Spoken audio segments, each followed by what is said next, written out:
Dr. Jonathan Parisi para fazer a sua sustentação pelo prazo regimental. Muito obrigado, senhor presidente. Desembargador Guilherme Teixeira, boa tarde. Saúdo cordialmente na pessoa de Vossa Excelência, desembargadoras, desembargadores, integrantes da Câmara, excelentíssima juíza substituta, doutora Elizabeth, representante do Ministério Público, meu colega advogado, que também vai dividir a tribuna comigo, senhoras e servidores desse tribunal. É um prazer estar nessa tribuna e poder merecer a deferência de Vossas Excelências. Eu espero estar à altura da importância dessas duas causas específicas. Envolve uma discussão muito rica e, ao mesmo tempo, valores muito expressivos. E aqui eu falo não só de valor pecuniário, mas também de valores constitucionais. Senhores desembargadores, o direito à moradia é uma garantia fundamental da nossa Constituição Federal. Em 64, quando o país atravessava uma ditadura, foi editada a Lei do Sistema Financeiro da Habitação, que veio implementar políticas públicas de desenvolvimento e melhoria da moradia. O seguro habitacional foi criado 2 anos depois, por decreto-lei, e passou a ser obrigatório nessas operações. E ele é tão importante quanto a política habitacional, pois o seguro habitacional viabiliza e protege o mutuário. Por exemplo, quando ele é acometido de uma invalidez permanente, o seguro quita o saldo devedor, mas também protege o recurso público. E cada um de nós é investido para garantir uma moradia digna a cidadãos de baixa renda. Existe também o sistema financeiro imobiliário, que veio a ser criado pela Lei 9.514/97, e o que diferencia um do outro, basicamente, são os recursos neles empregados. Na CFH, nós temos recursos públicos, naturalmente públicos, do governo federal e geridos pela Caixa Econômica Federal, e no SFI, sua captação decorre por recursos livres de mercado. No caso específico do contrato de seguro habitacional, eu tenho que deixar registrado aqui que a extensão e a cobertura e as suas limitações não são impostas unilateralmente pela seguradora ou mutuária aderente. Por que, excelência? Porque as condições da avença são divididas em especiais, particulares, das normas e rotinas, elas são estabelecidas pelo Conselho Nacional de Seguros Privados, também pela SUSEP. Isso decorre de lei, no artigo 32 do Decreto-Lei de 73/66, que instituiu esse sistema. Excelentíssimo relator Luiz Lopes, desembargador, com essa breve introdução, eu passo agora ao caso específico, uma demanda que envolve seguro habitacional obrigatório e a busca da condenação da seguradora à cobertura securitária para 14 imóveis que foram construídos no conjunto residencial de Santa Terezinha, em Iguatemi, que é um distrito de Maringá. Esse conjunto residencial ele foi construído em 93, excelência. Esses 14 imóveis foram concluídos no ano seguinte. Nós estamos tratando de residências com quase 3 décadas de existências. E mais grave, e aqui eu quero deixar muito pontuado, excelentíssimo senhor relator, que esses imóveis foram construídos dentro do programa Casa da Família, pelo sistema Mutirão, contando com mera supervisão do município de Maringá e da Coapar. E não é eu que falo isso, é o item 3.7 de folhas 18 do laudo de movimento 288.2. Eu peço vênia para ler a Vossa Excelência o que diz o perito judicial. Item 3.7, que diz: o município de Maringá comprou os materiais de construção, empregues na casa dos autores, bem como foi responsável pela execução através de engenheiros que tinham vínculo empregatício com o município, e foi utilizada a mão de obra não qualificada dos próprios mutuários. Conclui ali o perito, como o conjunto habitacional foi feito no regime mutirão, pelos próprios mutuários, não existe empresa construtora responsável pela execução. Vejam só, excelência, desembargadora Ângela Cury, esse foi o tipo, a modalidade de construção desses imóveis. As famílias construíram suas próprias residências. Basicamente, doutora Elizabeth, a Coapar do município reúne os interessados, lhes entrega os materiais de construção, algumas cartilhas, imparte as orientações do que pode ou não ser feito, coloca um engenheiro ali para olhar as construções, então o mutuário, sem mão de obra qualificada, se vira para erguer aquela residência. Imagine em 94. Não dava nem para dar um Google ali, para, às vezes, pesquisar o que pode ser feito, como que pode ser melhorado, se eu estou seguindo uma técnica construtiva correta. E essa situação, ela precisa ser considerada no julgamento dessa demanda, excelência. Porque é a partir dessa constatação que discutiremos se os vícios construtivos dos imóveis construídos pelos próprios mutuários, como pretende com o ajustamento da demanda, devem ou não ser considerados como risco coberto pela apólice de seguro e se a negativa, portanto, é ou não devida. Na presente hipótese, com todo respeito de quem pensa em contrário, eu preciso dizer que a situação em questão não encontra fundamento, não encontra guarida no atual entendimento da segunda sessão do STJ. Inclusive, entendimento desta colenda 10ª Câmara, que na sessão do STJ estabeleceu critérios para balizar a cobertura para essas ações.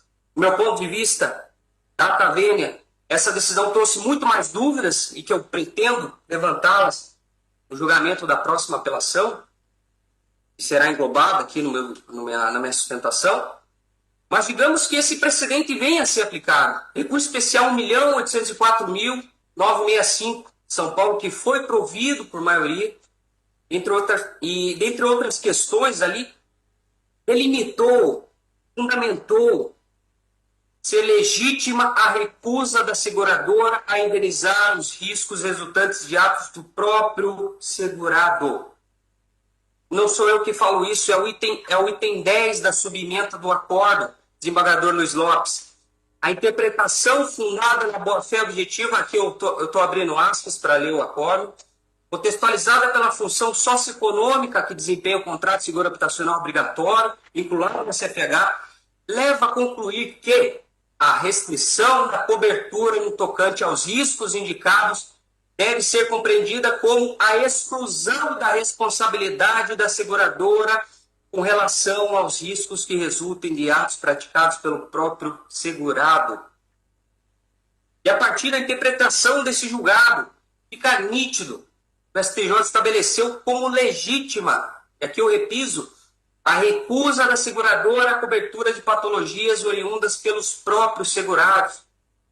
Diante do fato que esses 14 imóveis foram construídos sob regime mutirão, sob regime de autoconstrução, não há como se conceber uma devida vênia, com todo respeito ao juiz de origem, a condenação da companhia de seguros, a cobertura por evento expressamente excluído, por evento expressamente rechaçado pela segunda sessão do STJ.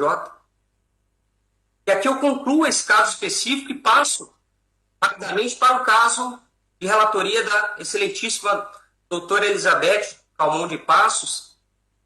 Também uma demanda, um alto número de imóveis, envolvendo um valor realmente vultuoso, 11 imóveis construídos em diversos conjuntos habitacionais, Flórida 5, 6, Vila Rural, Antônio Tomazini, Mutirão 5. Aqui também temos um regime mutirão nesse condomínio. Todos localizados no município de Flórida, na região norte do Paraná. E esses conjuntos habitacionais, excelência, foram construídos também na década de 90. Estamos diante novamente de residências com mais ou menos 3 décadas de existência.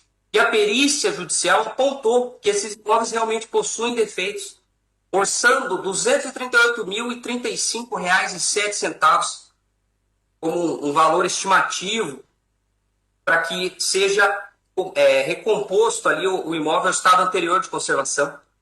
Isso está lá no anexo 5 do laudo de movimento 378, que é uma planilha orçamentária que indica quais os valores, quais são as patologias que o perito analisou. E aqui eu peço licença para indicar e para dizer, concluir que é unânime que o laudo indica que nesses imóveis os danos basicamente decorrem dos seguintes problemas: umidade e apodrecimento da madeira e do telhado por infestação de cupins, mofo, trincas e umidade nas paredes, falta ou má impermeabilização das vigas baldrames, infestação de cupins das portas, beirais e forro de madeira.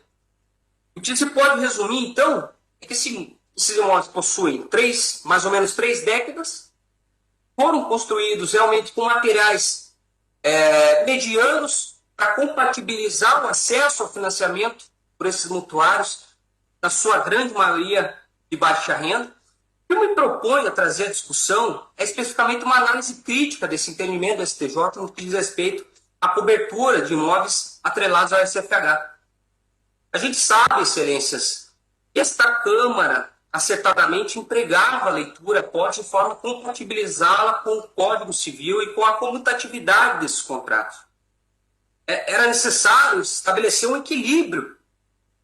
Só que o STJ ele trouxe um novo entendimento de que os vícios estruturais de construção, ou seja, vícios estruturais inerentes ao bem, deveriam também ser cobertos pela apólice seguro habitacional. E eu faço apenas 3 apontamentos aqui, excelência, para reflexão, porque, como eu havia dito anteriormente, esse precedente me trouxe muito mais dúvidas do que esclarecimentos. O primeiro diz respeito, aqui, os apontamentos que eu faço seguindo a linha do distinguish. Primeiro diz respeito ao tipo de financiamento que recai esse conteúdo da decisão. É preciso fazer essa distinção, excelência. O precedente o faz. Existem 2 sistemas, o SFI e o SFH. Julgado do STJ, logo no segundo tópico diz que é imóveis vinculados ao SFH. Não há como aplicar o precedente nesse caso, excelência. Diz que nos autos há expressa manifestação da Caixa dizendo, olha, eu não tenho interesse, esses contratos foram averbados na apólice privada da seguradora, com recursos próprios do agente financeiro. Se caso esse entendimento seja superado, o segundo ponto diz respeito à própria existência do julgado. Nós temos aqui contratos de 93, para ser preciso, de 93 a janeiro de 2002. E a existência do julgado é decorrente de uma hermenêutica entre o CDC e o Código Civil de 2002, do seu artigo 757. Então, aqui, por óbvio, como é que eu não posso exigir da seguradora para se aplicar um entendimento do novo Código se os contratos foram firmados na vigência do Código de 16? Por último, me conduzindo para a conclusão, eu quero trazer a reflexão do tipo de patologia que foi considerada pelo STJ como evento ativador da cobertura. Toda essa construção trouxe a responsabilidade da seguradora para ativar, para dar cobertura a prejuízos inerentes à construção, o que era afastado anteriormente. E esse entendimento, excelências, o STJ ele pacificou no seguinte sentido, de que somente o vício estrutural, a patologia vinculada ao alicerce, às bases do imóvel, é que merecem guarida pela apólice. Isso é extraído da subementa, não sou eu quem falo, tópicos 2, tópico 11. E esse entendimento também vem sendo aplicado por essa Câmara, no acórdão de agosto desse ano, de relatoria da desembargadora Elizabeth Rocha, número 51-45.2012. E eu peço vênia aqui para dizer, apesar de ser constatado, utilizado materiais de obra de baixa qualidade, vê-se que os imóveis que não foram informados não havia conservação do bem da forma adequada, concluindo que, o acórdão, os danos, no caso concreto, resultam de atos praticados pelos próprios segurados ou do uso e desgaste natural esperado do bem. Nesse acórdão existem inúmeros precedentes da 9ª Câmara também.